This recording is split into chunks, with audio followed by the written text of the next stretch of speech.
Vuga kubyerekeranye n'urupfu rwa Yesu abavandimwe b'Abayisilamu muhakana ingine baravuze ngo abahanga bose mu byerekeranye n'ururimi rw'icyarabu bemeranije yuko ijambo tawafa nta bundi busobanuro ugomba kubihereza. Noneho rero iyo ni Colowani nakubwiye yanditswe n'umunyatanzania. Bose gufite ububasha akaza kuvuga ati umva mwene data cyangwa mushiki wacu ubuzima bwawe aya masaha burarangiye ngo Rome iziganzura ubuyisilamu iyobora isi yose. Bivuze iki? Bivuze ngo byose birandikwa bw'ijuru. Turabasuhuje mu izina rya Yesu Kristo mwese abakurikiye Birandikwa TV, mugire amahoro y'Imana. Hanyuma nitwa Bizimungu ari Yusufu, ngira ngo tugiye gutambukana ikiganiro ahangaha. Mwese rero abadukurikiye musabwa gutega amatwi. Imana iyo tuvuze ngo la ilaha illallah bivuze iki? Biravuze ngo nta yindi mana ikwiriye gusenga uretse Allah. Kwa kundi bavuga rero ngo ni handi basobanura ngo nta yindi mana ikwiriye gusengwa ngo kiretse Imana imwe rukumbi. Allah rero niwe baba bavuzemo aho ngaho.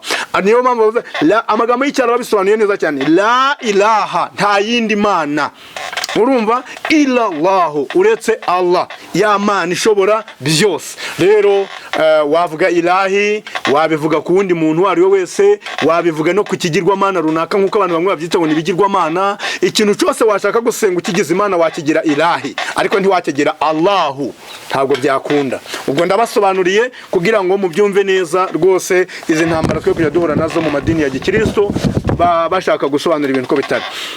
Reka nongera mbaho kandi kantu gatoya tukira aho ngaho kugira ngo byumvikane neza, kuko kuvuga ngo Allah ni izina ry'ikigirwamana cyo muri Arabia Saudite, birashoboka ko ibyo bintu wabivuga we nk'umuntu wabibariwe ariko utarabyiboneye utanabizi neza imvo n'imvano yabyo. Ngewe rero mbizi neza, ngewe uri kubikubwira, nabaye umuyobozi mu idini ya Islam, niyo mpamvu ngewe ngiye kukubwira ibintu byo kuri.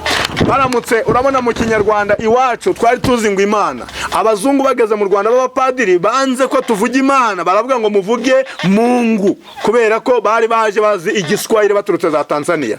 Baravuga ngo nimuvuge Mungu, ngo Imana nibigirwamana by'iwanyu. Iri ni ijambo ryaje guhinduka nyuma cyane aho abasenyeri b'Abanyarwanda babonekeye, nibo baje kwemeza ko Mungu ari ururimi rw'amahanga, noneho Imana akaba ari ryo rurimi rw'Ikinyarwanda. Noneho rero tekereza umuntu wavuze ko Mungu ari yo mana akakubwira ko Imana mu Kinyarwanda atari Imana nyamana, urumva ni nkuko yakubwiye ngo Allah si Imana ishobora byose, ahubwo ni izina ry'ikigirwamana. Reka nkubwire rero, diye wamenya ari igiki, God wamenya ari igiki, Mungu wamenya ari igiki, wowe uri umunyarwanda wamenya ibyo bintu ari ibiki. Noneho jya mu Burundi nako muri Uganda barakubwira Katonda. Katonda ni igiki? Nuvuga Imana mu Kigande bazakwirukana, kuko ntabwo uzabuvuza irindi zina ry'ikindi kintu ntari buvugira ahangaha.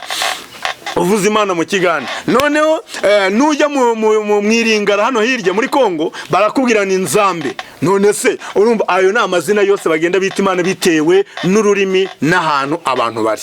Bityo rero nabahaga umucyo kugira ngo mwumve neza. Ibingibi ni bya bindi byo bagiye baza bakabwira abakristo ngo Mohamed ingurube yaramuriye, ni nk'ibyo ngibyo bagenda bazanamo nyine. Ntabwo rero Mohamed nawe ingurube yamuriye, ubwo n'ukuntu no kuguhereza utuntu bagenda bacomekamo kugira ngo wumve neza. Ntabwo nawe ingurube yamuriye, yarapfuye arahambwa neza ku mugaragaro ku manywa y'ihangu, ibintu birarangira. Imana bawumugisha mu izina rya Yesu. Haleluya.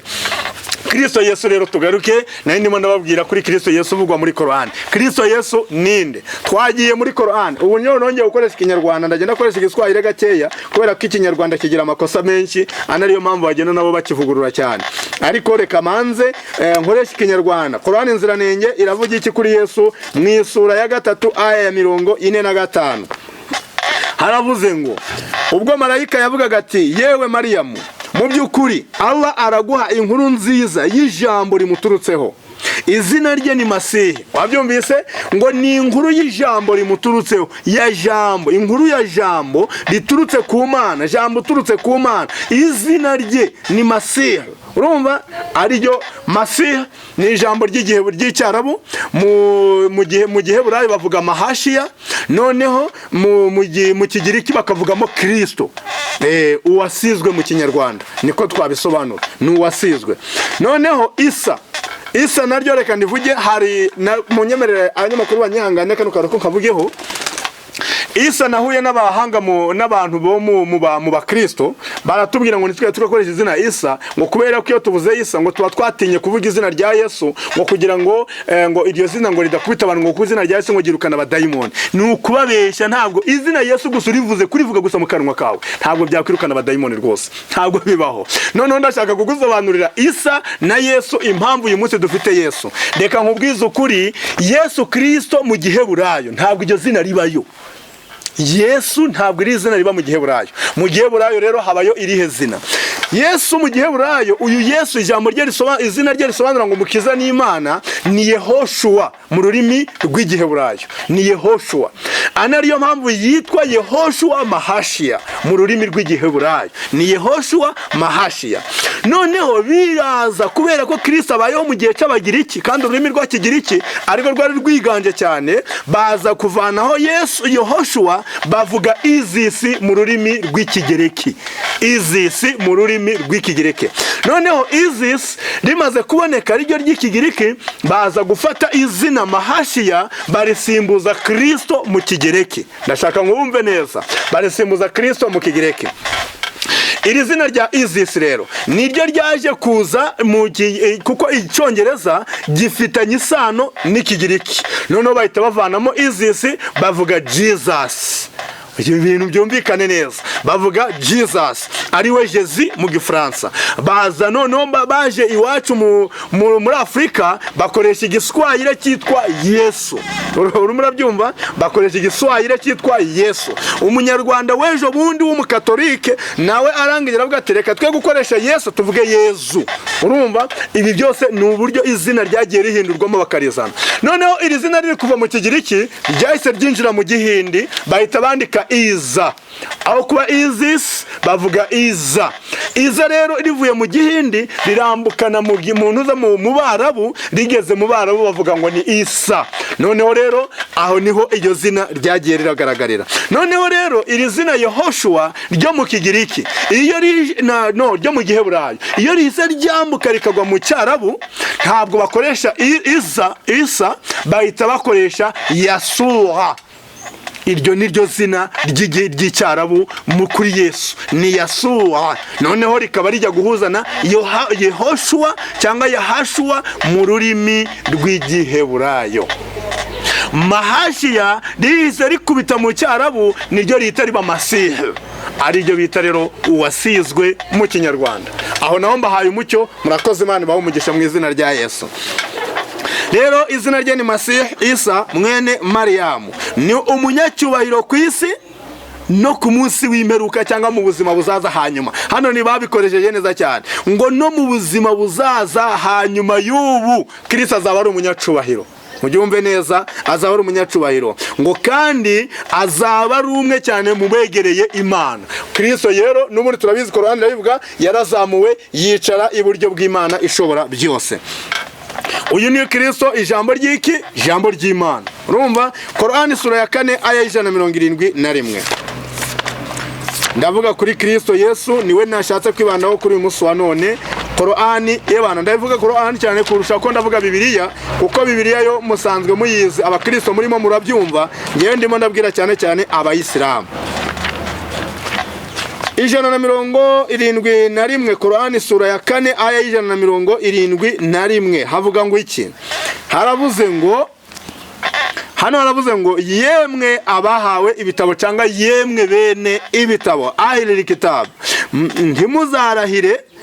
ntimuzarahire ngo murenge imipaka y'idini ryanyu, kandi ntimugagire ikintu cyose muvuga kuri Allah uretse ukuri gusa. Mu by'ukuri Mesiya Yesu, urumva umuhungu wa Mariya, ni intumwa ya Allah, akaba ari ijambo rye Imana yohereje muri Mariya, akaba n'umwuka wayo. Sura ya 4 aya 171.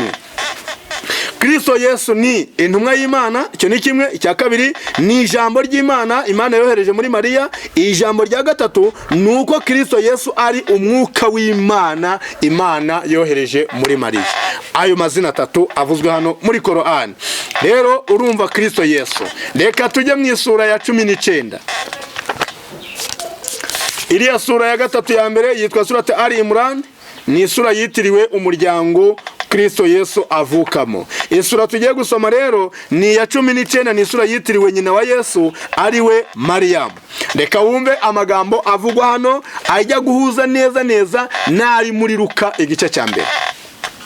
Umva ukuntu wanditse rero, Mana nitugirire neza. Haravuze ngo ku murongo, reka dusome duhereye ku murongo wa 16. Imana iravuga ngo wazikuru fil kitaba Maryam izi, urumva antabazati min ahliha makana shariqiya. Ahangaha uyu muntu wari ugiye kubwirwa ubutumwa nuwo bita Mariya. Intumwa y'Imana rero yarabwiwe ngo bwira abantu ibyerekeranye n'inkuru ya Mariya cyangwa se Mariyamu iri mu gitabo. Ubwo yitaruraga abantu be akajya ahantu ho mu burasirazuba, urumva shariqiya, akajya mu burasirazuba. Noneho irakomeza iravuga ngo fatakhazata min dunihim hijaban. Iki gihe uyu mugore witwa Mariya ngo yarabwiwe amagambo akomeye, ngo yari yashyizeho urusika rumutandukanya nyine n'abandi bantu. Hanyuma Imana Qur'an irakomeza tubwira ngo fa arsalna ilaiha ruhana ngo fatamasala laha basharan sawiya. Mana aravuga ngo hanyuma amaze kwitarura abantu no gushyiraho urwo rusika, urumva ngo tumwoherezaho roho wacu. Ubwo ni marayika Gaburiyeli wamugezeho, aramwigaragariza yambaye isura y'umuntu. Uyu ni Mariya uri kubonekerwa na marayika Gaburiyeli.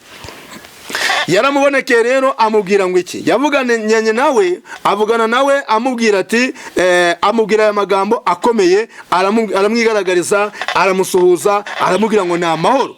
Ngo Mariya nawe abyumvishe avugana nawe gutangara kwinshi, aravuga ngo nishyize mu maboko ya Nyirimpuhwe kugira ngo ikundinde, kandi niba utinya Imana uramenya ntunyegere. Uwo ni Mariya wari uri kubwira marayika Gaburiyeli. Ku murongo wa 19 marayika yaramubwiye ati yewe Mariya, ngewe ndi intumwa ikoherejweho itumwe na Allah umugenga wawe. Ambwiye iki? Arambwiye ngo nkubwire ko ugiye kubyara umwana w'umuhungu. Uwo mwana azaba ari umuziranenge, azaba arangwa no kugira imico myiza, kandi azaba ari umukiranutsi iteka ryose. Urumva uwo ni umwana muziranenge. Mariya rero yarabajije ngo ibyo byashoboka bite ko nta mugabo turaryamana kandi ko ngewe ntari n'indaya, ibyo byashoboka bite? Marayika aramubwira ati ibyo uvuze rero, ibyo twakubwiye niko bizaba.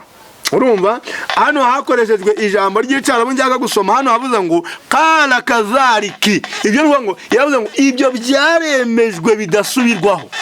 Bitagira gute? Bidasubirwaho, yuko Imana izasohoza icyo yagenze gute, yamaze kuvuga. Imana ishimwe cyane. Imana iravuga ngo uwo Kristo Yesu ugiye kuvuka ni impuhwe ziduturutseho. Kristo muri Korani niwe wenyine wiswe impuhwe, ni nawe wiswe umwana muziranenge, ni nawe wenyine wiswe ijambo ry'Imana, ni nawe wenyine wiswe mwuka w'Imana yohereje muri Mariya. Ayo mazina uko arane mbabwiye, Kristo Yesu wenyine niwe wayiswe hangaha muri Korani. Imana nitugirire neza.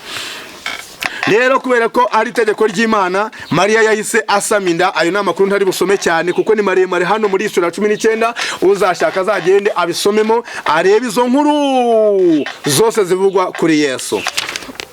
Hanyuma rero Kristo yaravuze ngo ku murongo wa 33, ubwo nari aho ngeze hano, aravuga ngo amahoro y'Imana be kuri nge ku munsi mvukiyeho, kandi azakomeza ambeho no ku munsi nzapfiraho, ngo kandi azambeho no ku munsi nzazukaho.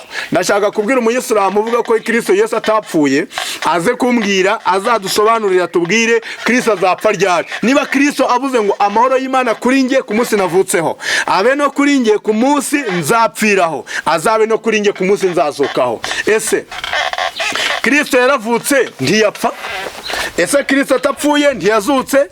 Turaza kureba muri Korani rero ko ibi byose byamusohoyeho, kuko twibuka ko aya magambo Muhammad ari kubwirwa ibyabaye, ntabwo yari arimo kubwirwa ibizaba, kuko Korani yamubwiye ngo ibuka. Rero nibimubwiye ngo niyibuke, ntabwo imubwiye ngo dore ibigiye kuba, iri kumwibutsa byageze gute ibyabaye. hanyuma rero Imana ituvuga muri Colowani mu isura ya iyi ngiyi ya 19:34 iravuga ngo uwo niwe Yesu umuhungu wa Mariya, ijambo ry'ukuri.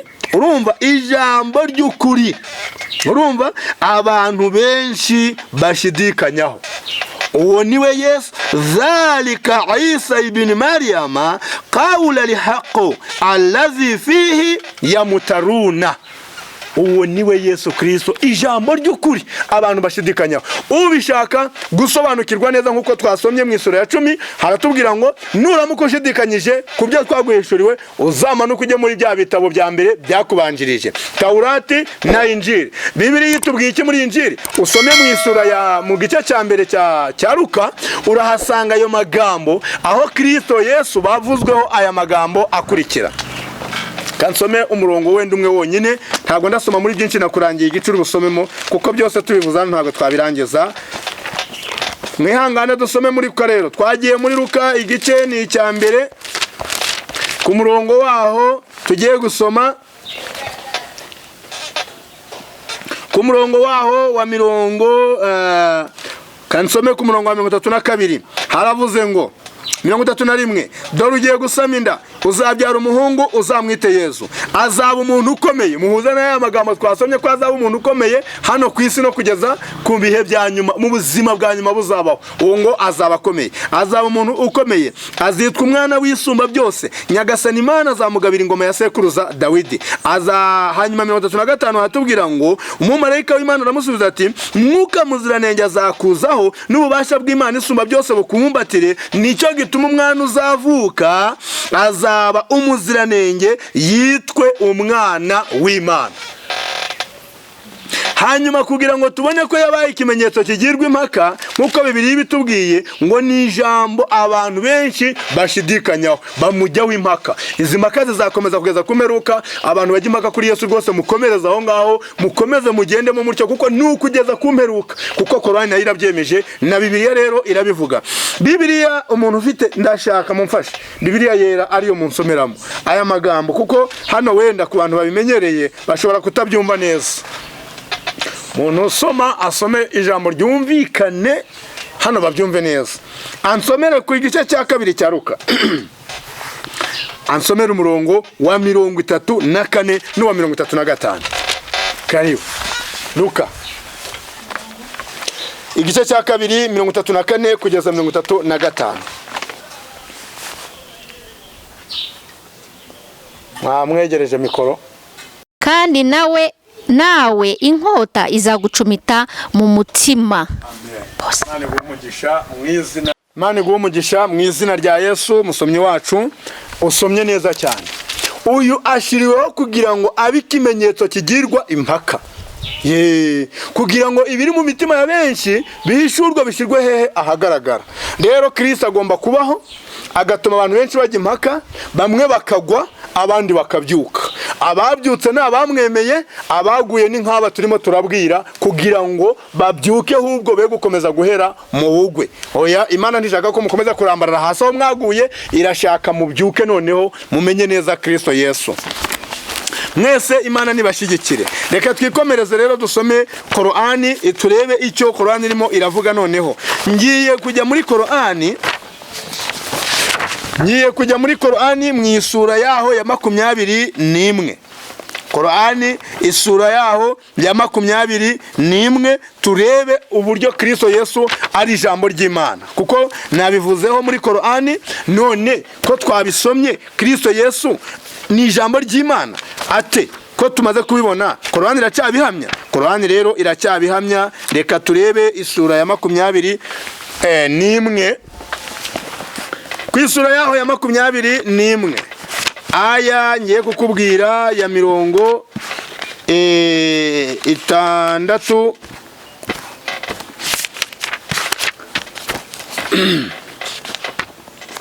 ku isura ya 21 umurongo wa 91 aha reka wumve rero ko uko wa 92 reka wumve ukuntu havuze. Korani ngiye gusomamo ni igiswahili iboneka nanone ya indi nababwiye yitwa yasobanuwe n'abahamadiya. Umurongo wa 92 rero ni umurongo wa 91 muri sura muri Korani nziranenge cyangwa se muri Korani ntagatifu yasobanuwe n'aba Sunni.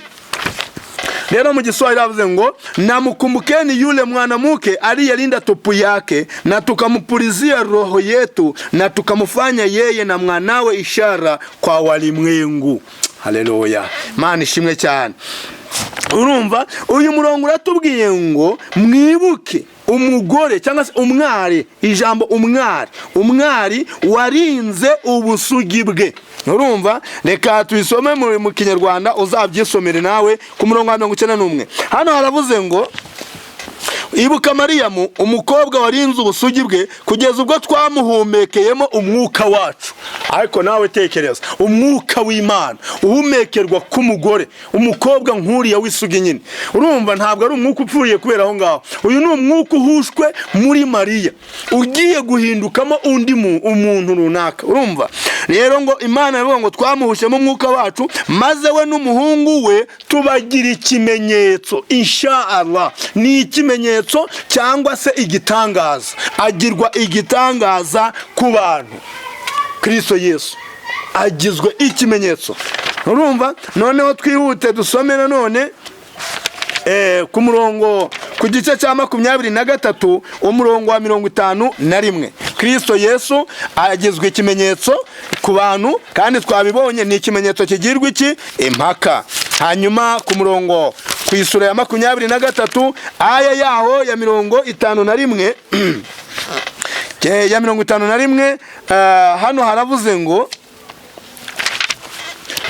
nuvuga ngo umurongo mvuze wa 51 ni muri Korani mwisura muri ya yindi nababwiye yasobanuwe n'abahamadiya no murongo wa 51. Ariko nujya muri Korani nziranenge no muri Korani ntagatifu mu Kinyarwanda zombi uraza gusanga ari umurongo waho wa 50. Havuze ngo iki? Haravuze ngo kandi twagize Yesu umuhungu wa Mariya hamwe na nyina ikimenyetso. Urumva ishara yagarutse ikimenyetso maze tubatuza ku musozi muremure tuhabahera umutekano uhagije no gutuza ko mu mitima kandi munsi y'uwo musozi hatembaga imigezi.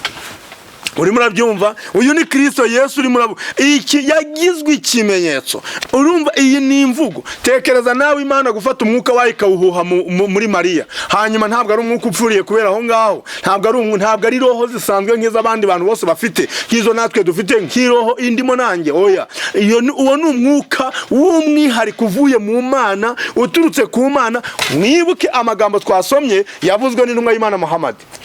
Intumwa y'Imana Mohamed yaravuze ngo Kristo Yesu n'urumuri rw'Imana Imana yafashe irugwikuyemo irushira ku ruhande. Irarubwira ngo warumuriwe muri wowe nimwe ngiye kuremera ibintu byose. Uhereye uwo mwanya Imana ikimara kubivuga abamarayika bararemwe, ijuru ryararemwe, isi iraremwa biturutse muri rwa rumuri.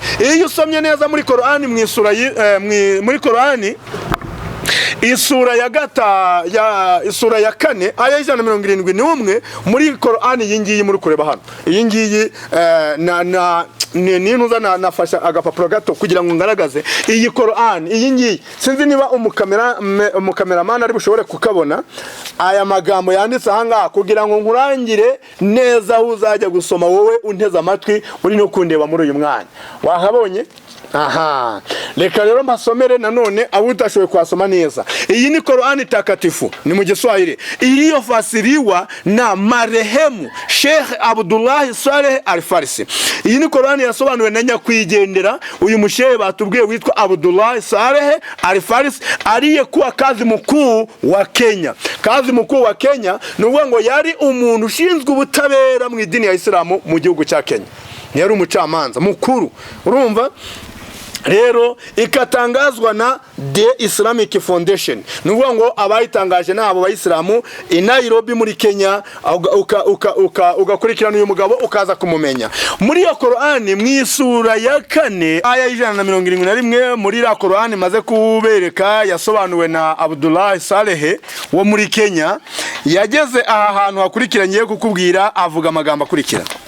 yaravuze ngo ni mtume wa Mwenyezi Mungu na neno lake tu aliyompelekea Mariam na ni roho iliyotoka kwake. Noneho mu gusobanura ashira amagambo mu gudukubo avuga ngo kama Mwenyezi Mungu ni roho nyingine. Urumva ngo kama Mwenyezi Mungu ni roho nyingine. Urumva yagaragaje ko Kristo Yesu ni roho ivuye mu Mana kuko ni Mana ari yindi roho. Yesu Kristo rero niwe wabivuze neza aravuga ngo ninge mucyo w'isi n'urumuri rwavuye mu Mana. Mohamed yatubwiye rukaremwamo ibintu byose. Kristo Yesu nawe aravuga ngo ninge mucyo w'isi, ninge rumuri rw'isi, rumamurikira. Uri muri nge ntazagenda mu mwijima iteka ryose, ntabwo bishoboka. Iyo wamaze kwinjira muri urwo rumuri, uri muri urwo rumuri uba ufite umucyo wose uhagije usabwa kugira ngo ushobore kugenda ugere naho wagombaga kuba wajya. Imana nitugirire neza. Ubwo rero ndimo ndagusobanurira. Noneho mu mvugo nyinshi zavuzwe n'intumwa y'Imana Mohamed, harimo niyo ngiyo tumaze kuvugamo, harimo n'izindi nyinshi zigaragaza ubuzima bwa Yesu Kristo, kandi na aya nyinshi za Colowani zirahari, zose tutari bushobore gusoma muri uyu mwanya. Noneho reka mbite mbaho ngaho ku buzima bwe cyangwa se uko tumubwiwe na Colowani twibaze. Hari aya twasomye mu isura ya 19. Ubu noneho ngiye kuvuga ku rupfu rwa Yesu. Hari aya twasomye mu isura ya 19, ni isura yitiriwe Mariamu, aho yatubwiye ku murongo wa 33 Yesu aravuga ngo amahoro abe kuri nge ku munsi navutseho, kandi aya magambo turimo turavuga Yesu ntabwo yayavuze akuze, yayavuze ari umwana mutoya. Ayavuga ngo akiri uruhinja nyina muhetse mu mugongo, arimo aramwereka abamugishaga impaka cyangwa se abamutotezaga bamubaza uburyo yabyayemo. Arababwira ngo amahoro y'Imana ari kuri nge ku munsi navutseho, amahoro y'Imana azakomeza kuba kuri nge no ku munsi nzapfiraho, kandi azaba kuri nge no ku munsi nzazukiraho kuba muzima. Mu myemerere yanjye natangaje muri ya nyandiko nuko Kristo Yesu yapfuye kandi akazuka. Ntabwo rero twavuga ibihamya bidafatika. Tugiye kubaha ibihamya muri Colowani. Colowani isura ya 10, Colowani isura ya 3. Isura ya 3, Colowani isura ya 3 aya ya 55. Colowani isura ya 3 aya ya 55. Ngiye gusoma muri iyi Colowani yiswe Colowani tukufu, hanyuma umenye ngo ni ya yindi yacapwe n'Abahamadiya. Iyi ngiye gusomamo ni yacapwe n'Abahamadiya. Ejo utazaza uri kuvuga ngo uri kunyomoza ibyo navuze wifashishije Colowani yawe usanzwe uzi mu Kinyarwanda cyangwa mu Giswahili yanditswe n'Abasuni. Iyi ngiyi rero ni tafsiri y'Abahamadiya. Hanyuma turasoma kuri uwo murongo wa 55 mu isura yaho ya 3 yitwa surati Al-Imran. 55 havuze ngo iki? Haravuze ngo kumbukeni Mwenyezi Mungu aliposema. Aya magambo uyatega amatwi kanyasome mu Cyarabu. Iz qala Allah ya Isa inni mutawafika wa rafi'uka ilayya wa mutailuka min alladhina kafaru wa ja'ilu alladhina tabauka fawqa alladhina kafaru ila yawm alqiyamati. Aya magambo nsomye aravuze ngo kumukeni Mwenyezi Mungu aliposema, ibuka ubwo Imana ishobora byose yavugaga iti, yewe Yesu mu by'ukuri kwa yakini mimi nitakufisha. Iyi ni Colowani, mimi nitakufisha. Hanyuma irongera iravuga ngo na nitakuinua kwangu, baada ya kufa nitakufufua tena nikuinue kwangu. Urumva iravuga ngo inni mutawafika wa rafi'uka. Urumva iri jambo kuzamura ni ijambo ryakoreshejwe rishaka kuvuga ngo kuvana umuntu mu bapfuye ukamuvana mu gituru ukamuzamura. Niryo jambo ryakoreshejwe Yesu. Imana ivuga ngo wa rafi'uka ilayya, kuzamura iwanjye. Urumva ndakuzamura iwanjye. Hanyuma Imana iravuga ngo na nitakutakasa na wale walio kufuru, ndakweza cyangwa se ngutandukanye na babandi bahakanye. Wumva ijambo rikomeye wowe Muyisilamu uri hano unteze amatwi uri murandeba ukumva n'imirongo ndimo ndasoma ya Qur'an. Noneho tumaze kureba wenda ugishidikanya kukuvuga ngo eske ibyasomye nibyo cyangwa sibyo, ariko noneho wumva iri jambo rikomeye ngo nitawaweka wale walio kufata juu ya wale walio kufuru paka siku ya kiyama. Ngo nzafata babandi bakwemeye bakakumvira bakagukurikira mbashire hejuru cyane y'abahakanye. Urumva insinzi y'abantu bemeye Kristo izahora iri hejuru, nta na rimwe iteze kujya hasi. Iyi ni Qur'an, ni Qur'an dusomye. Urumva warafiuka ilayya wa mutwahiluka min alazina kafaru. Imani irafata Kristo muzamure mu ijuru amaze kuzuka, nimara kumuzamura mu ijuru iwayo, hanyuma ifata babandi bamwemeye ibashire hejuru babe abayobozi batware babandi bose bahakanye Kristo batigeze bamwemera. Niyo mpamvu rero mwebwe abayisilamu n'abandi bose batemera Kristo bazahora bari munsi cyane y'abantu bemera Kristo, kabone nubwo baba batanamwemera mu buryo bweruye, ariko abakristo bazahora bari hejuru. Hari abayisilamu bajya bishuka bakavuga ngo abayisilamu bazongera bagaruke batware isi yose bayiyobore. Never, ntabwo bizashoboka. Nta buhanuzi buhari buvuga ko abayisilamu baziganzura abakristo, ahubwo bwari buhari n'ubwabwiraga abayisilamu mbere ko bazagerageza bagatwara isi, bamara kuyiyobora bakazasimburwa na Roma. Niko intumwa y'Imana Mohamed yahanuye.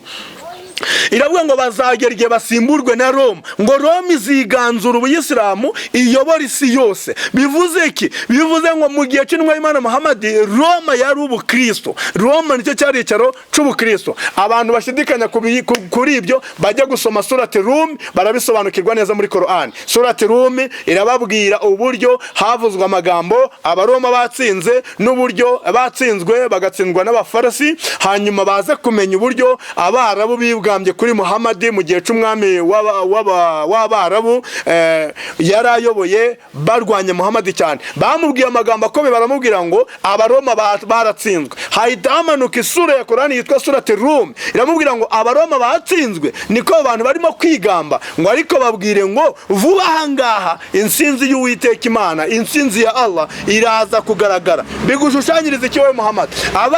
Abaroma nibatsinda, minuvuga ngo abakristo batsinze bagatsinda abafarisi cyangwa abaperesi, bivuze iki? Bivuze ngo nawe Muhammad uzaba witeguye insinzi y'uko ubuyisilamu bugomba gutsinda. Kuko abarabu bari bashinyaguriye Muhammad, baramubwira ngo wowe utubwira ko wemera Imana imwe, n'abaromani batubwira ko basenga iyo Mana, none batsinzwe, bivuze ngo nawe uzatsindwa. Imana imanuka rero imuhumuriza, ariyo mpamvu hamanutse surati yitwa surati Rum. Imana ibaho umugisha mu izina rya Yesu. Reka rero twongere turebe, ese koko Qur'an iratubwiye ngo Nabi Isa agomba gupfa. Imana ariyigiza gute? Imana ubwayo ariyo imwiyiciye. Urumva? Imana ariyo imwiyiciye. Mu isura ya 4 aya y'159.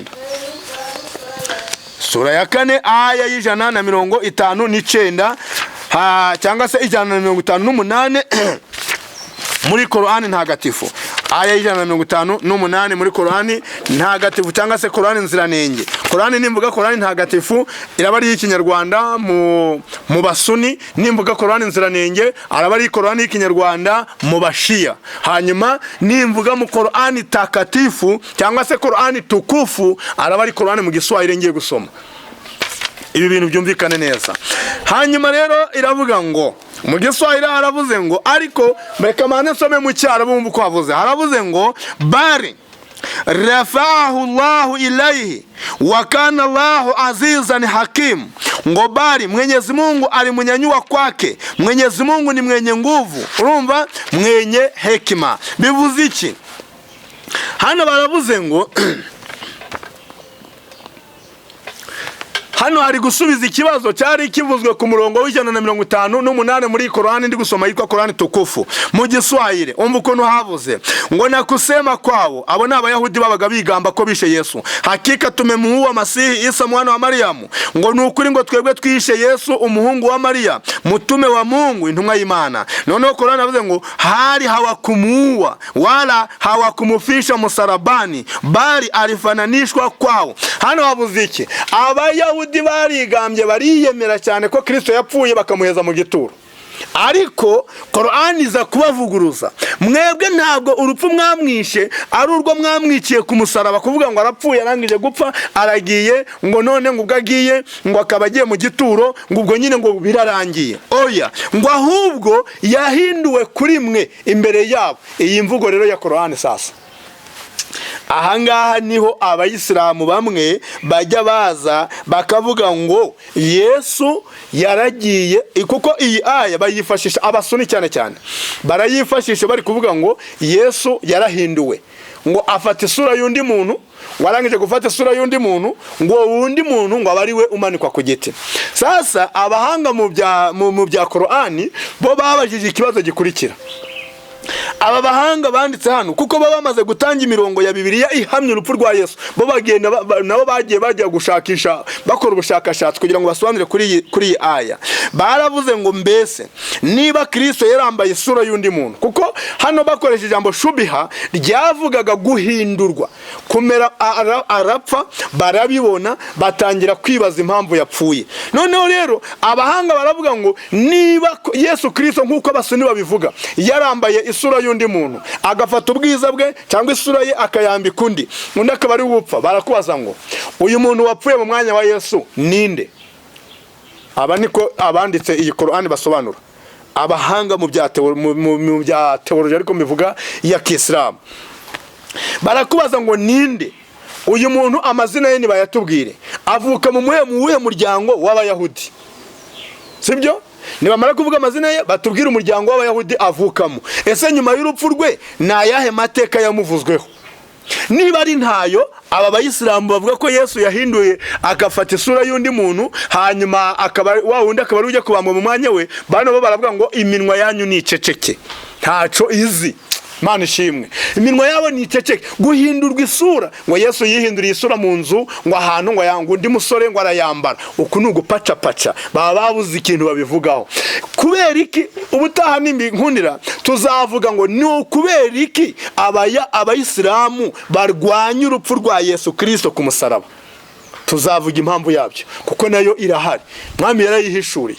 Iri shyari ribibatera kudashaka kwemera ko umuyahudi, umuntu uvuka mu muryango wa Isirayeli, yacungura abantu akikorera ibyaha byabo kuko Imana yabishatse. Ariko Korani yatubwiye ngo Kristo Yesu ni impuhwe z'Imana ku bantu bayo. Niba Kristo yaraje ari impuhwe z'Imana ku bantu bayo, bivuze ngo impuhwe z'Imana zose yazinyujije hehe? Muri Kristo Yesu. Niyo mpamvu Petero we yanditse aravuga ngo Kristo Yesu yuriye umusaraba yikoreye ibyaha byacu mu mubiri we. Haleluya.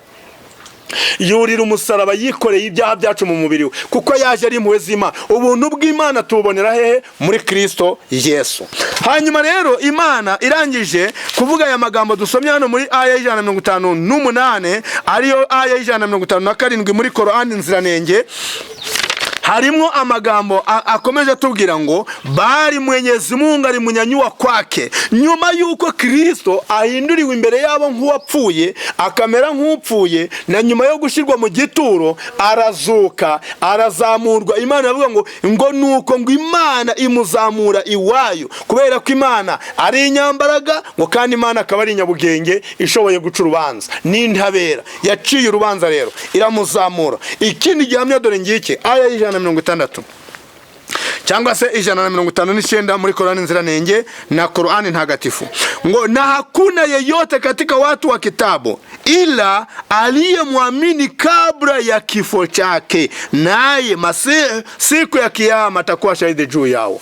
Ngo nta numwe mu Bayahudi, urumva, muri babandi bahawe igitabo b'Abayahudi, nta numwe washoboye kwemera Kristo Yesu mbere y'urupfu rwe. Bivuze ngo Abayahudi baramusuzuguye, Abayahudi baramupinze, Abayahudi baramugaya, Abayahudi bamusuzugura ku buryo bwose. Urumva, none harangije ngo Imana yatubwiye ngo nta numwe wamwemeye mbere y'urupfu rwe, ahubwo ngo nyuma y'urupfu rwe bigaragara ko ariho baje kumwemera, ngo kandi abamwemeye Kristo Yesu azaba umuhamya wabo, kubera ko bahamije ko nabo bemera Kristo Yesu.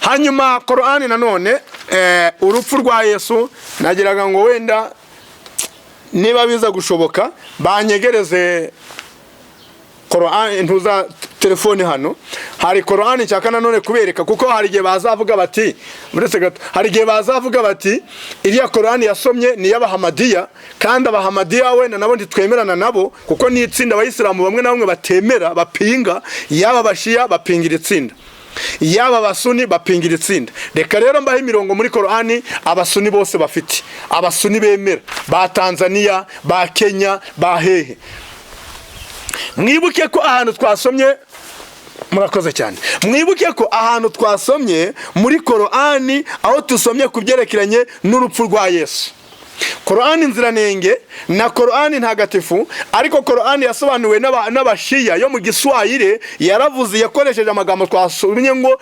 ngewe nitakufisha urumva ariko mu Kinyarwanda narebye nsanga bagiye gusobanura nk'abasuni aho bakoresheje amagambo avuga ngo ndaza kukuzuriza igihe cyawe cyo kubaho ariko reka nanjye mbabaze mwese abanteze amatwi iyo bavuze ngo ndakuzuriza igihe cyawe cyo kubaho baba bavuze iki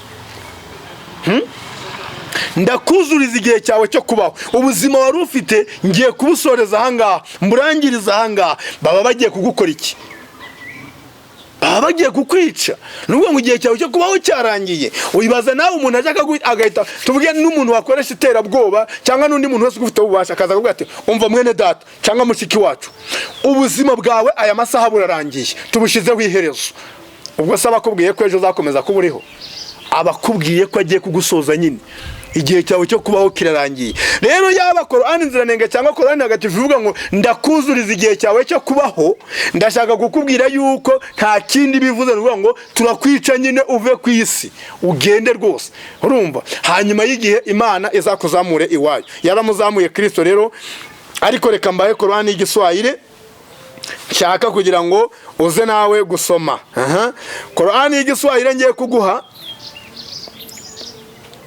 ndayisoma iravuga ngo yaravuze ngo ni Colowani nayo ni Colowani tukufu iranditswe ngo Colowani tukufu tarjuma ya Colowani tukufu kwa Kiswahili by Sheikh Ali Muhsin Ali Barwani noneho uyu mushehe batubwiye ni umutanzania baranditse ngo ni nani yeye reka mukubwire kugira ngo utagira ngo nibihimbano aka kantu ndaza aka kantu ntabwo wakabona muri telefone sibyo hanyuma nibikunda turaza kugakorera ntuza uze kukabereka bababyirebera turabikora Imana niyabishaka Sheikh Ali Muhsin Ali Barwani nani yeye Sheikh Ali Muhsin barakwaje ngo ninde Sheikh Ali Muhsin Ali Barwani aliyefanya tarjuma hii ni muzalendo wa Zanzibari uyu wakoze uyu muzingo wigi akawusobanura mu Giswahili ayikuye mu Cyarabu ni umuvukanye ni yavukiye muri Zanzibar sibyo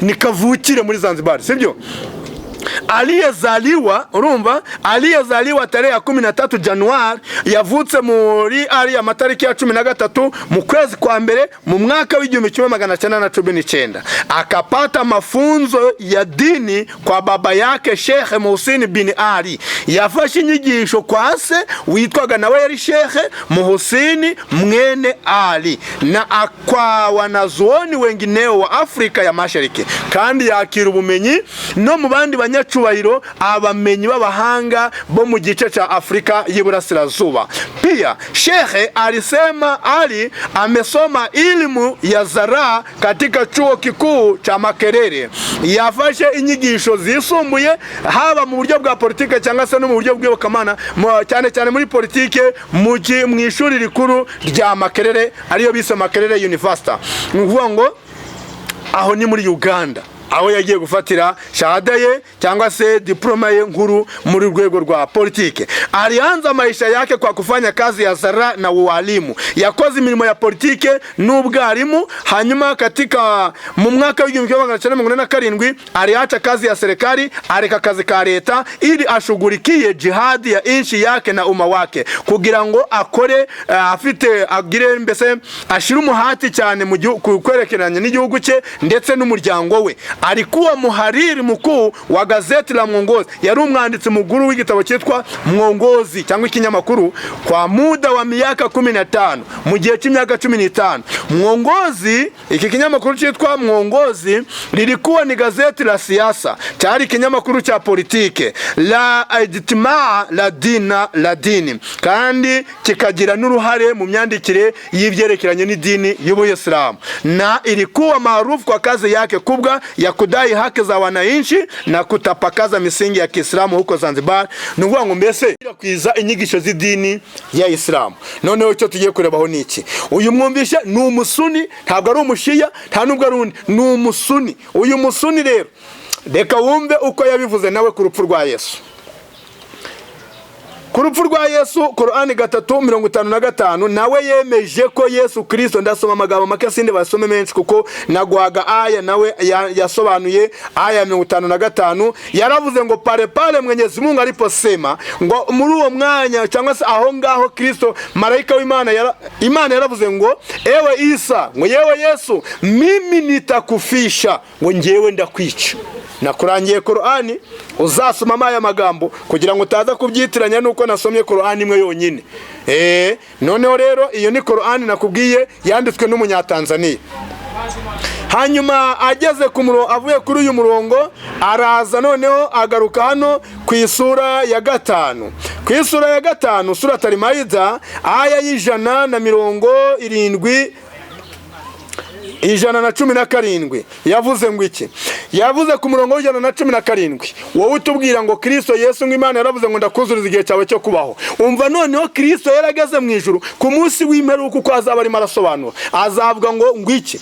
Aravuze ngo sikuambia lolote ila ulioniamrisha, ngo nta kindi nababwiye keretse ibyo wantegetse, nayo ni ngo nabyo ni ibi: muabuduni Mwenyezi Mungu, nimuramye Imana ishobora byose, Mola wangu mlezi, Imana nyagasani wanye na Mola wenu mlezi, kandi akaba nyagasani wanyu, nuko ubitaka ba mafunguro, na mimi nilikuwa shahidi juu yao nilipokuwa nao, ngo ngewe narindi umuhamya igihe narindi kumwe nabo, na uliponifisha ukaba wewe ndiye muangalizi juu yao. Ngo igihe wanyicaga rero ni wewe wasigaye uri umuyobozi wao.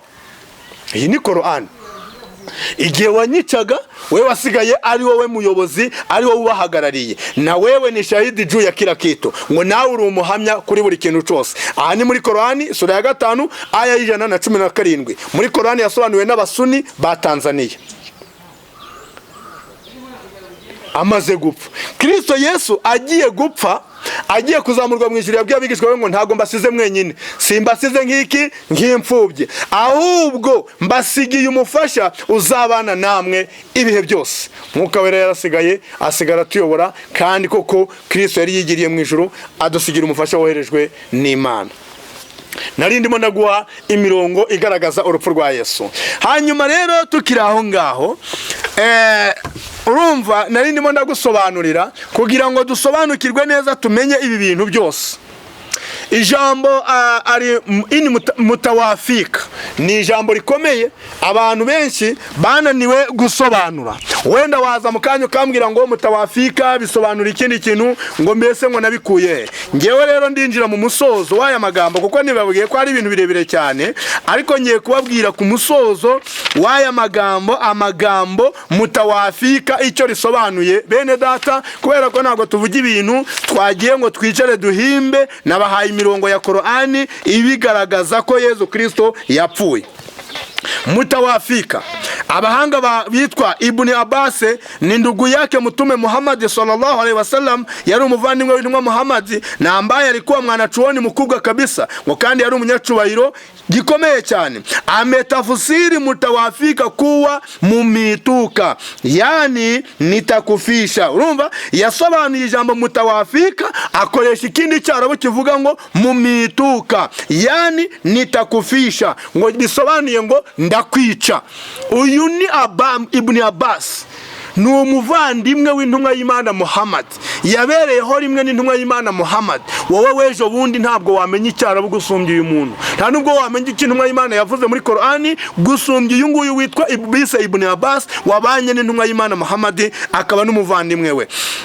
Ibi aya magambo dusomye rero Ibn Abbas yavuze uzayasanga mu gitabo cha Bukhari. Nanone kazalika Zamahashari n'uyu nguyu batubwiye nawe witwa Zamahashari ni mwanachuoni wa lugha ya Kiarabu mwenye kusifika sana. Nawe ngo ni umunyacubahiro n'umuhanga mu byerekeranye n'ururimi rw'icyarabu kandi wubahitse cyane. Amesema yaravuze ngo tamuko la mutawafika maana yake ngo ijambo ryitwa mutawafika cyangwa ndakwica ibusobanuro bwaryo ni nitakulinda usiuwe na watu wengine.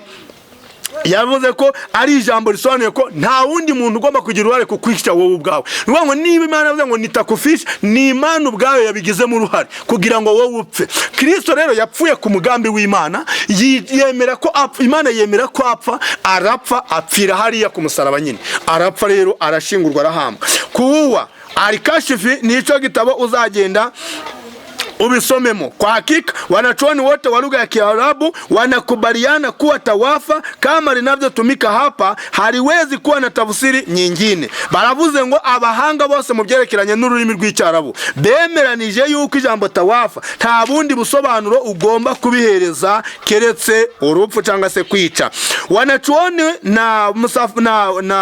na mufasiri na mashuhuri kama abo banyacubahiro rero ndetse abo bahanga ndetse n'abasobanuzi b'icyarabu muri abo harimo nk'aba ngaba bakurikira. Anariho ndi burangiriza aya magambo. Ibn Abbas bamutubwiye, Imam Malik bamutubwiye, Imam Bukhari turi kumwumva, Imam Ibn Hazm turamwumvishe, Imam Ibn Qayyim turamwumvishe, Katada turamwumvishe, Wahab ni Wahabi na wengineo. Aba bose uyu Wahabi niwo igice cy'abasuni bo mu Rwanda bakomokaho. Abdullah ibn Wahab uyu mugabo niwe unafitanye ibibazo bikomeye n'abashia kuko niwe wahagurukiye kurwanya ucitwa umushia cyose akagerageza gukoresha intambara zo kugira ngo n'abantu bicane.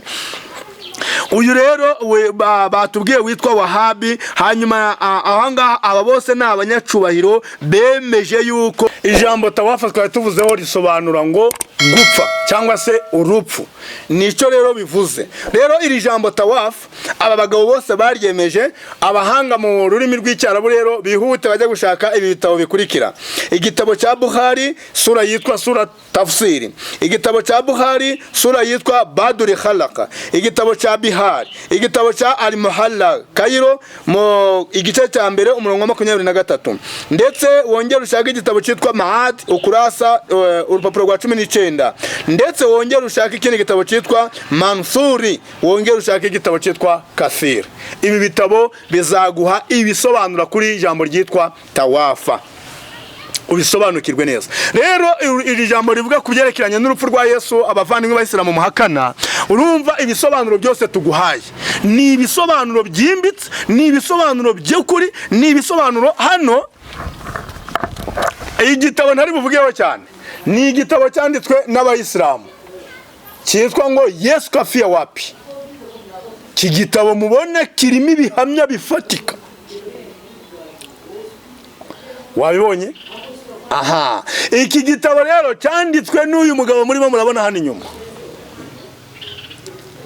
Uyu ni umuyisilamu rwose ufite shahada zo mu rwego rwo hejuru, nubwo afite diplome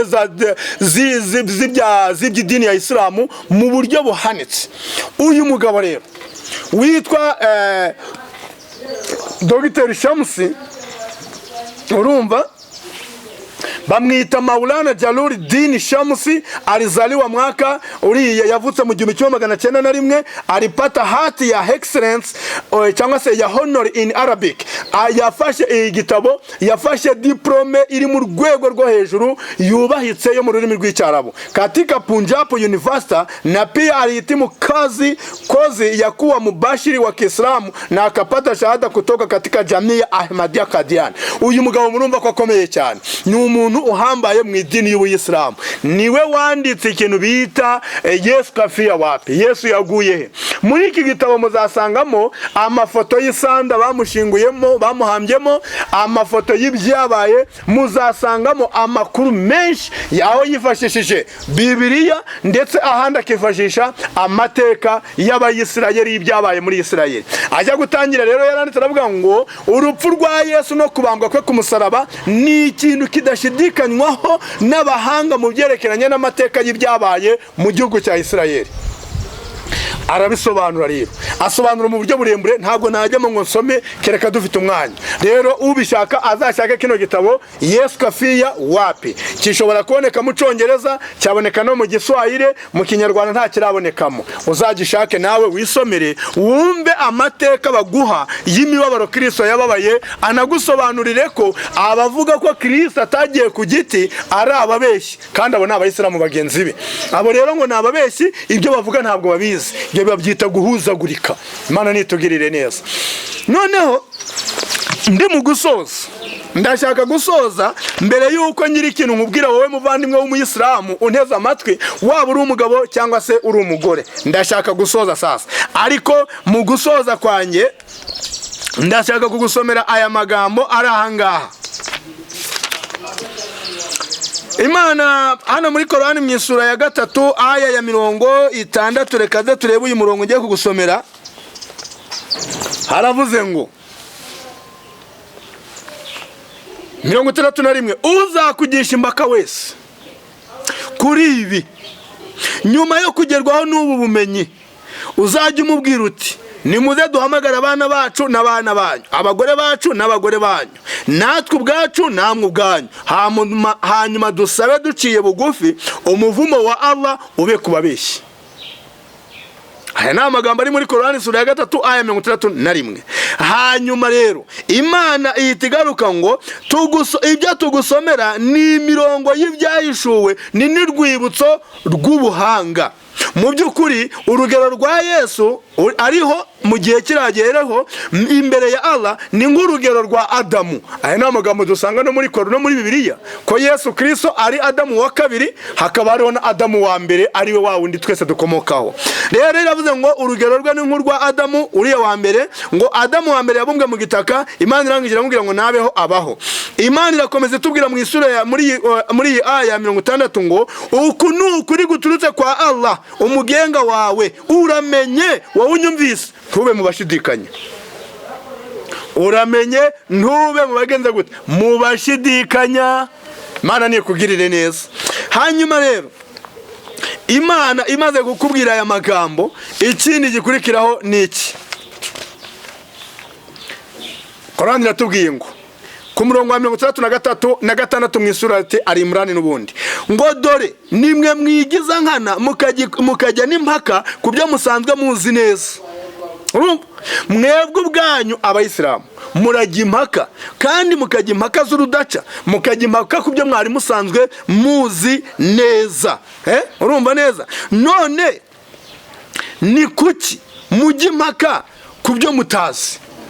Iyi ni aya ya Colowani. Ku byo mutazi Allah ni ubizi, mwebwe ntacyo mubiziho.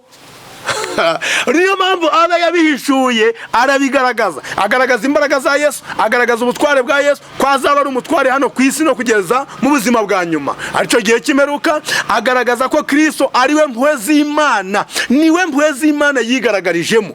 Kristo Yesu ni umwana muziranenge, nta wundi waryiswe muri Colowani. Ni impuhwe z'Imana, nta wundi waryiswe muri Colowani. Ni ijambo ry'Imana, nta wundi waryiswe muri Colowani. Ndetse Kristo Yesu akaba n'umwuka w'Imana, nta wundi waryiswe muri Colowani.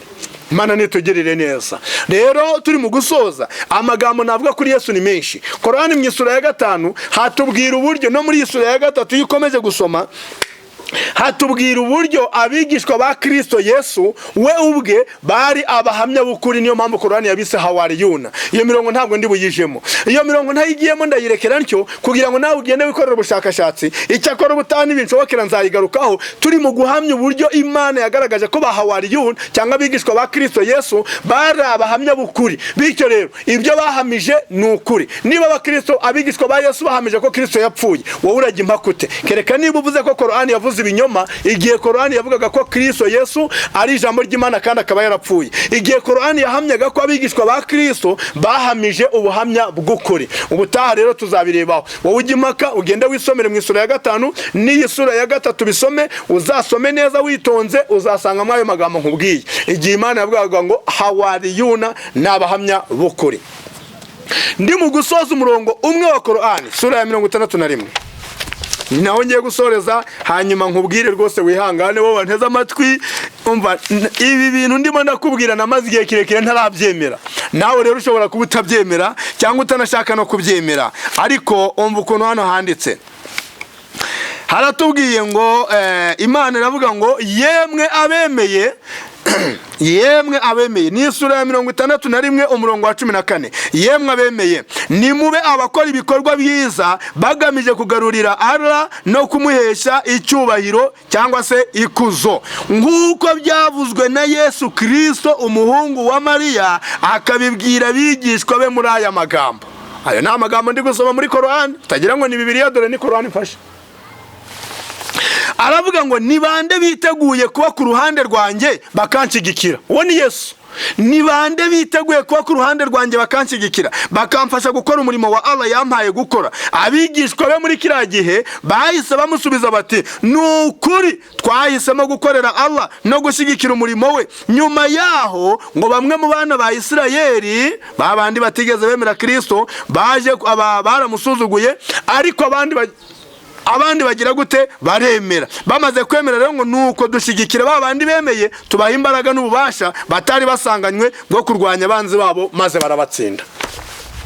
Imana ishimwe. Rero dusoza, urumva uko ayi guhamagariye ni 61 umurongo wa 14, ugenda ugisomere neza witonze. Hanyuma ndaguhamagarira wowe unteze amatwi kwemera ukaza tugafatanya, utitaye ku byo abashehe bakubwira, utitaye ku byo abandi bakubwira ngo nabamenye mu idini ya Islam bakubwira, ahubwo wowe ushingiye ku butumwa wumvise, wowe ku giti cyawe no kwiriye kurokora ubugingo bwawe. Nsoreza kuri uyu murongo, waba uri umugabo waba uri umugore, hindukira ugaruke udushake tugufashe kugira ngo usobanukirwe neza, haba mu buryo bugaragara, haba no mu buryo ushobora kuduhamagara kuri namba turi buze kuguha kugira ngo uzaze kuduhamagara wowe ubwawe ku giti cyawe. Hanyuma rero ushobora kubyemera ubihamije ku mugaragaro, cyangwa ukabanza ukabyemera mu buryo bwawe bwita kugira ngo wakire imbaraga za Mwuka Muziranenge ubone uje kubihamya ku mugaragaro. Imana nigushyigikire mu izina rya Yesu. Ndaguhamagarira rero kuza, ndabizi ko biteye ubwoba, abandi bibatera isoni, abandi bibateye ikibazo nk'abagore gutandukana n'abagabo babo kuko ubona ari intambara zikomeye, ariko ushobora kuba uri umwizera wizera Kristo, ukaba umwizera kandi utatandukanye n'umugabo wawe, ukagumana nawe, cyangwa wa mugabo we utatandukanye n'umuryango wawe. Imana rero ibashigikire. Ndashoje, niba biri ngombwa yuko naguha namba zanjye wazitwara, ni 0728911037. Iyo wayibona kuri WhatsApp, na 0788911037. iyo nayo niyo wahamagaraho. Hanyuma noneho rero ukamenya ko ahangaha kuri Birandikwa TV wakwibuka gukora icyo bita subscribe. Amena. Hanyuma ukanakora commentaire, ugatanga commentaire ku kiganiro twatanze kugira ngo tuzagufashe. Imana ibamugisha mu izina rya Yesu. Bye. Ariko twasenga. Turagushimiye Mwami Imana yacu, Mana data wa twese, so Mwami wacu Yesu Kristo ukaba na data. Tugushimiye kino kiganiro twakoze, tugushimiye Mwuka Wera udushoreye, ukomeza gushorera kugira ngo bene data bashobore kumva no gusobanukirwa. Komeza kubana natwe no gushigikira iyi cano kugira ngo Mwami Imana ubutumwa bwawe, ubutumwa bwiza, ubutumwa bubohora, ubutumwa bubatura bukomeze bwamamazwe bwo kwizera ko Kristo Yesu ari Umwami n'Umukiza w'ubugingo bwabo. Ibyo tubisabye mu izina rya Yesu. Amen. Byose birandikwa mu ijuru.